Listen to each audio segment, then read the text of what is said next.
adaş, o nima degan gap? Bu menga lozim bo'lsa, sizlar yo'q ekan. Sizlarga lozim bo'lsa, dovzamni qilib yeryapsiz ekan qalanglar. Bir ishingni chiqsa men qilish bitmaykan, 3 oy yo'qolib ketsa ekan. Mening bitta ishim chiqsa, bir kun izlab tap qilmayotgansizlar. Voy, tinchlikmi? Tinchlikmi dash bilan zangma. Bu saqasinglar bir ishingni chiqsa, bu mening uyamdan tap qilayotgan. İşingiz chiqmasa, hech yerda sizlar uyanglardan tap qilmayotgan qasinglar. Ay, nada andamas, ne bugun kelib tashinglar. Shunda dash bugun men qadimichina o'rip odat bag'isida ichib ekan. Sho'ylab tilab kelgan menga. Ha, bular ham to'g'ri kaga adash. O'zgan bu ya. Dash. Ne qilish kelib gap bersin.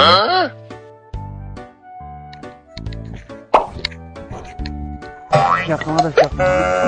Allah yaxshi. Yaman emas adash, shunchalik to'liq. Azap, tinchlik vaqtga ketdi dash. Ay adash, bu mening qiyinchilikim bo'lib qolib qolsa, sizlar soyangni tap qilolmayotgan. Kombuchga 10 to'pilda yo'qolib ketsa ekan. Bu sizning qiyinchiliklar qolib qolsa, işte prop ne do'stim sen tapsiz ekansizlar. Atayda suv tomonda kerak, o'yinga ketmay ekan, men ushab qoldim adash. Ketdi bajda qilazim. Adash, yo'q demanglar ba'zida.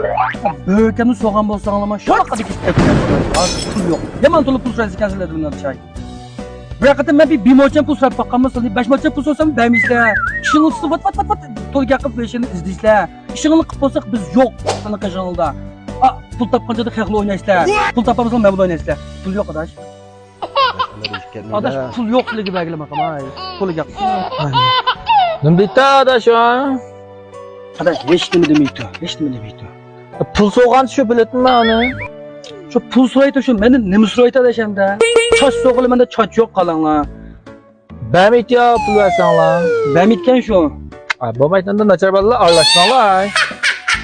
Ben de ağını alıp bana. Menda deb tursiz aytganlar qalanglar. Bu kantımı ben. Bu sadash bu. Ben pul versanglar bitmeyin ha. Ekanlar bazıga pul berip turalım ha. Anandan bir misqal kam emas ekan sadashay. Ben de o battı. Ne olsun bir sorak bakkan. Neden?